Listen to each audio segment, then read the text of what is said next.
18 news channel अब net vision cable network पर 707 number पर। धान और किसान छत्तीसगढ़ की राजनीति में सबसे बड़ा केंद्र। किसानों की जेब में जाएंगे 35,000 करोड़, बोनस के 2400 करोड़ भी देंगे।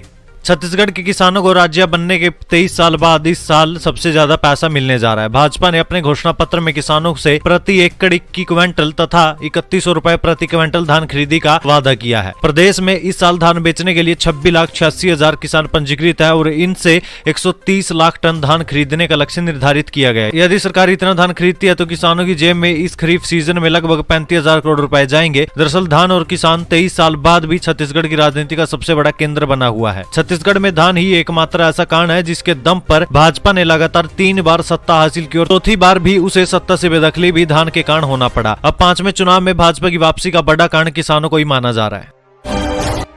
बिजली बिल हाफ योजना 50% छूट योजना का लाभ नवंबर के बिल में मिलेगा, आगे तय नहीं। अधिकारी भी बोले योजना को लेकर कोई आदेश नहीं। बिजली बिल हाफ योजना का लाभ उपभोक्ताओं को केवल नवंबर महीने के बिल में मिल सकता है। नवंबर महीने का बिल 1 दिसंबर को उपभोक्ताओं को दे दिया गया है। इस योजना के तहत 3,75,220 से ज्यादा परिवारों को बिजली बिल में रियायत दी जा रही है। इस योजना का लाभ आगे मिलेगा या नहीं, सरकार बदले जाने से अब इस पर संशय है। बिजली विभाग के अधिकारियों का कहना है कि हाफ बिजली बिल योजना को लेकर कोई आदेश नहीं है। नया आदेश मिलने पर उसके हिसाब से काम किया जाएगा। पिछले चुनाव में कांग्रेस ने अपने घोषणा पत्र में राज्य के घरेलू उपभोक्ताओं को प्रति माह 400 यूनिट तक की बिजली की खपत पर प्रभाव विद्युत की दर के आधार पर आधे बिल की राशि की छूट देने का वादा किया था, जिसे सरकार बनने के कुछ दिनों के बाद जनता को फायदा मिलना शुरू हो गया था। समय पर बिजली बिल का भुगतान न करने वाले लोगों को प्रेरित करने के लिए इस योजना को लागू किया गया था। रमन सिंह ने प्रशासनिक अधिकारियों को दी चेतावनी, कहा सरकार बदल गई, अब करना पड़ेगा छत्तीसगढ़ के हित में काम। छत्तीसगढ़ में बीजेपी ने सत्ता हासिल कर ली है। इसके बाद प्रदेश में सीएम चेहरे को लेकर हलचल तेज हो गई है। इसी क्रम में पूर्व मुख्यमंत्री डॉक्टर रमन सिंह ने सोशल मीडिया प्लेटफॉर्म एक्स पर ट्वीट में लिखा, सूत्रों से मुझे जानकारी प्राप्त हुई है कि प्रदेश के कुछ अधिकारी महत्वपूर्ण फाइलों को बैकडेट अंकित कर स्वीकृत कर रही हैं, जो कि पूर्णतः अनुचित है। डॉक्टर रमन सिंह ने कल मीडिया से चर्चा करते हुए कहा कि प्रदेश के कुछ अधिकारी वित्तीय समेत अन्य विषयों से संबंधित महत्वपूर्ण फाइलों को 3 तारीख की बैकडेट अंकित कर बढ़ाया जा रहा है। उन्होंने कहा कि अब तक जो जनता ने भी अपना फैसला दे दिया है, भ्रष्टाचार अधिकारियों को चेतावनी है कि उन्हें व्यक्ति विशेष को छोड़कर जनता के लिए काम करना पड़ेगा। पिछले धान के बोनस बकाया पर रमन सिंह ने कहा कि भाजपा के संकल्प पत्र मोदी की गारंटी में सभी वर्गों के हित में वादा किया है और भाजपा की सरकार उन सभी को पूरा करने के लिए दृढ़ संकल्पित होगी। बीते दिनों एक्स पर चेतावनी देते हुए लिखा कि अधिकारियों को बताना चाहता हूं, आप प्रशासनिक व्यवस्था के हिस्से में हैं और जब तक प्रदेश में नई सरकार गठित नहीं होती तब तक ऐसे किसी भी प्रकार के अनुचित कार्य करने से बचना चाहिए। छत्तीसगढ़ में भाजपा सरकार के साथ बुलडोजर की हुई एंट्री। बृजमोहन बोले, अभी तो यह झांकी है, पूरा प्रदेश बाकी है। छत्तीसगढ़ में भारतीय जनता पार्टी ने वापसी कर ली। अभी तक मुख्यमंत्री और मंत्रिमंडल तय नहीं हुआ है, लेकिन प्रदेश में बुलडोजर की एंट्री हो गई है। 3 दिसंबर को भारतीय जनता पार्टी पूर्ण बहुमत के साथ प्रदेश में सरकार बनाने में कामयाब हुई। सरकार बनने के साथ ही राजधानी रायपुर समेत प्रदेश के कई इलाकों में अपराधी और उनके अवैध ठिकानों पर बुलडोजर चलने की कार्रवाई भी शुरू हो गई है। सबसे पहली कार्रवाई राजधानी में रात भर खुलने वाली दुकानों पर हुई। वहीं उसके बाद मंगलवार की सुबह सबसे पहले सालेम स्कूल की दीवार से लगी अवैध चौपाटी पर बुलडोजर चलाया गया। छत्तीसगढ़ में भारतीय जनता पार्टी की सरकार बनने से पहले भाजपा ने साफ कहा था कि अपराधियों को छोड़ा नहीं जाएगा, अपराधियों के ठिकानों और अवैध इलाकों में बुलडोजर चलाया जाएगा। इन बयानों के साथ ही सत्ता में आते ही भारतीय जनता पार्टी ने प्रदेश में बुलडोजर चलाने की शुरुआत कर दी है। राजधानी में सबसे पहले बुलडोजर सालेम स्कूल के पास अवैध चौपाटी पर चला। इसके बाद यहाँ ठेला लगाने वालों की दुकान खाली करने की चेतावनी दी गई थी, लेकिन नोटिस के बाद भी अब तक खाली नहीं किया गया, जिसके बाद टीम ने पुलिस प्रशासन की उपस्थिति में 35 ठेला गुमटियों को हटाकर जब्त किया है। बीजेपी की सरकार आते ही मची होड़, बरसते पानी में गैस सिलेंडर पाने, केवाईसी के लिए पहुंची महिलाएं। छत्तीसगढ़ में भाजपा सरकार आ चुकी है। सत्ता में वापसी करते ही 2 दिन के अंदर बुलडोजर की कार्रवाई भी शुरू हो चुकी है। वहीं 500 रुपए में एलपीजी गैस सिलेंडर पाने के लिए छत्तीसगढ़ में केवाईसी के लिए महिलाओं की भीड़ देखने को मिल रही है। बता दें कि बीजेपी ने अपने घोषणा पत्र में 500 रुपए में एलपीजी गैस सिलेंडर देने का वादा किया था। इसी वादे के चलते एचपी गैस कार्यालय में महिलाओं की भारी भीड़ देखने को मिल रही है। कल सुबह ही बरसते पानी में महिलाएं केवाईसी के लिए एचपी गैस कार्यालय में लाइनें लगाकर बैठी हुई थी। छत्तीसगढ़ बोर्ड ने कक्षा 10वीं और 12वीं के स्टूडेंट के लिए जारी किया महत्वपूर्ण नोटिस। बोर्ड ने क्या कहा?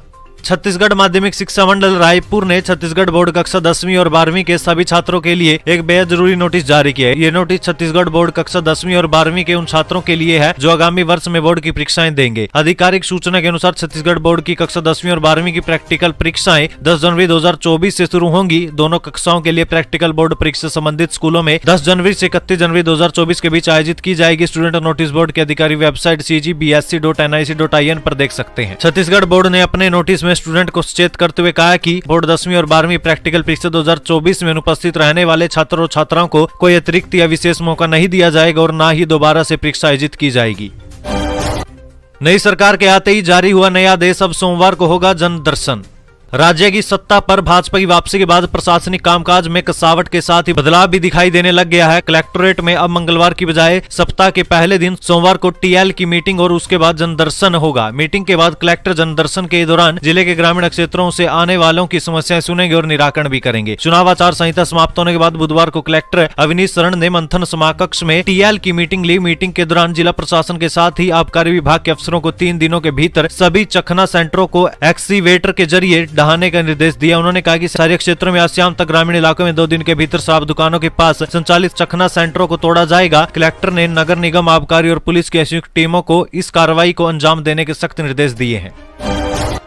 पीएससी घोटाले की जांच सीबीआई से करा सकती है नई सरकार, कैबिनेट बैठक में प्रस्ताव लाने की सुगबुगाहट। छत्तीसगढ़ में पीएससी घोटाले की जांच सीबीआई से कराने की चर्चा शुरू हो चुकी है। सीजीपीएससी भर्ती में उपजे विवादों के बाद भाजपा ने अपने घोषणा पत्र में इसकी विस्तृत जांच का उल्लेख किया था। सूत्रों के मुताबिक राज्य सरकार के गठन के बाद पहली कैबिनेट की बैठक में ये प्रस्ताव लाया जा सकता है। पीएससी की भर्ती में भाई भतीजेवाद के साथ ही कांग्रेस के नजदीकी लोगों के चयन पर कई सवाल उठाए गए हैं। हाईकोर्ट ने वर्तमान में 13 अलग अलग प्रकरणों पर रोक लगाने के आदेश जारी किए हैं। इस मामले पर पूर्व भाजपा मंत्री व वरिष्ठ नेता ननकीराम कंवर ने हाईकोर्ट में याचिका दायर की है।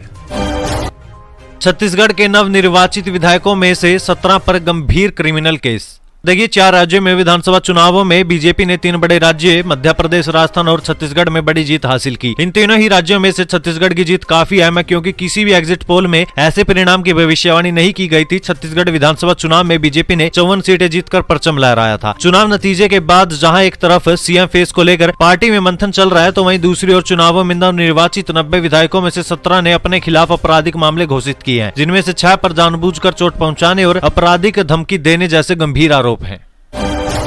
छत्तीसगढ़ की मुख्यमंत्री बनेगी रेणुका सिंह, बोली बेटी चाहती है मैं सीएम बनूं। छत्तीसगढ़ में बीजेपी के जीत के बाद अब फिलहाल सूबे में मुख्यमंत्री के नाम की घोषणा के ऊपर चर्चा हो रही है। मुख्यमंत्री के नाम की घोषणा अभी तक नहीं हुई है। इस बीच केंद्रीय मंत्री रेणुका सिंह का एक बड़ा बयान सामने आया, जिसमें उन्होंने कहा कि उनकी बेटी चाहती है कि वो छत्तीसगढ़ की मुख्यमंत्री बने। एक बातचीत के दौरान मंत्री रेणुका सिंह ने कहा कि मेरी बेटी मुझे मुख्यमंत्री बनते देखना चाहती है। वो एक बेटी है और मैं उसकी माँ हूँ। एक बेटी होने के नाते उसने इच्छा जाहिर किया। हालांकि मंत्री ने यह भी कहा कि पार्टी उन्हें जो भी जिम्मेदारी सौंपेगी वो इस जिम्मेदारी को निभाएंगी। राम विचार नेताम लेंगे छत्तीसगढ़ के मुख्यमंत्री पद की शपथ, चर्चा हुई तेज। देखिए, भाजपा अलकमा ने छत्तीसगढ़ के कोटे से 2015 में राम विचार को राज्यसभा सांसद बनाया। राम विचार नेताम भाजपा अनुसूचित जनजाति मोर्चे के अध्यक्ष के अलावा बीजेपी के राष्ट्रीय सचिव भी रह चुके हैं। इसलिए माना जा रहा है कि वह सीएम पद की रेस में बेहद आगे चल रहे हैं। याद हो कि रामानुगंज विधानसभा सीट पर भाजपा प्रत्याशी राम विचार नेताम ने विधानसभा सीट से 29,663 वोटों के अंतर से जीत हासिल की है। नेताम ने कांग्रेस के डॉक्टर अजय कुमार तिर्की को हराया है। राम विचार नेताम को कुल 99,574 मत मिले, जबकि अजय कुमार तिर्की को 69,911 वोट ही मिल पाए। रामानुगंज विधानसभा सीट पर साल 2018 विधानसभा चुनाव में कांग्रेस के बृहस्पति सिंह ने जीत दर्ज की थी, जिन्हें सीएम भूपेश बघेल का बेहद करीबी भी माना जाता है। छत्तीसगढ़ में अफसरों और कर्मचारियों ने बीजेपी को दिए ज्यादा वोट। कांग्रेस को 40,768, भाजपा को मिले 43,023। 47 विधानसभा क्षेत्रों में दिखी नाराजगी। छत्तीसगढ़ विधानसभा चुनाव में भाजपा को मिले बहुमत के बाद कांग्रेस नेताओं ने हार का आकलन शुरू कर दिया है। आंकड़े बताते हैं कि कांग्रेस की सरकार और उनके विधायकों से न केवल जनता बल्कि अफसर और कर्मचारी भी नाराज थे। इस बात का खुलासा निर्वाचन आयोग के आंकड़ों से हुआ है। आंकड़ों का आकलन करने से पता चलता है कि चुनाव में 1,03,753 डाक मतपत्र निर्वाचन आयोग को प्राप्त हुए थे। इनमें से 43,023 में बीजेपी के लिए मोहर लगी थी, वहीं 40,768 डाक मतपत्र कांग्रेस प्रत्याशियों के पक्ष में थे। प्रदेश में बीजेपी को 54 और कांग्रेस को 35 और गोंडवाना गणतंत्र पार्टी को एक विधानसभा सीट पर जीत मिली है। दीपक बैज बोले, बीजेपी का झूठ हम पर भारी पड़ा। कहा परिवार के पालन के लिए काम कर रहा है तो उस पर बुलडोजर क्यों। छत्तीसगढ़ में कांग्रेस पार्टी को इस बार करारी हार का सामना करना पड़ा। पार्टी की हार को लेकर प्रदेश अध्यक्ष दीपक बैज ने कहा कि जनता का जनादेश हमें पूरी तरह से स्वीकार है। बीजेपी का झूठ हम पर भारी पड़ गया। बीजेपी को सरकार बनाने की बधाई भी देता हूं। उन्होंने कहा कि 5 साल सत्ता में रहकर हमने जनता के लिए काम किया, विपक्ष में रहते हुए जनता की आवाज उठाएंगे। साथ ही कहा कि अगर कोई परिवार के पालन पोषण के लिए काम कर रहा है तो उस पर बुलडोजर क्यों। बलरामपुर के राजपुर पहुंचा 28 हाथियों का दल। हाथियों से दूर रहने एसडीओ व रेंजर ने लगाया जन चौपाल, ग्रामीणों को दी समझाइश।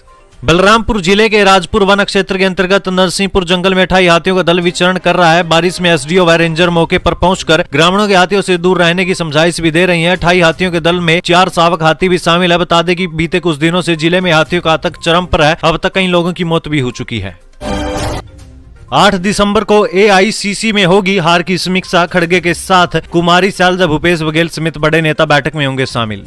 छत्तीसगढ़ में कांग्रेस की करारी हार हुई है। इस हार की समीक्षा 8 दिसंबर को एआईसीसी में होगी। कांग्रेस राष्ट्रीय अध्यक्ष मल्लिकार्जुन खड़गे और महासचिव केसी वेणुगोपाल हार की समीक्षा करेंगे। इस बैठक में प्रदेश अध्यक्ष दीपक बैज, प्रदेश प्रभारी कुमारी सैलजा, पूर्व सीएम भूपेश बघेल शामिल होंगे। बैठक में प्रदेश की स्थिति से लेकर विधानसभा वार विधायकों के हारने की क्या वजह रही, डिप्टी सीएम टीएस सिंहदेव समेत मंत्रियों के हारने का क्या कारण रहा, इन विषयों पर चर्चा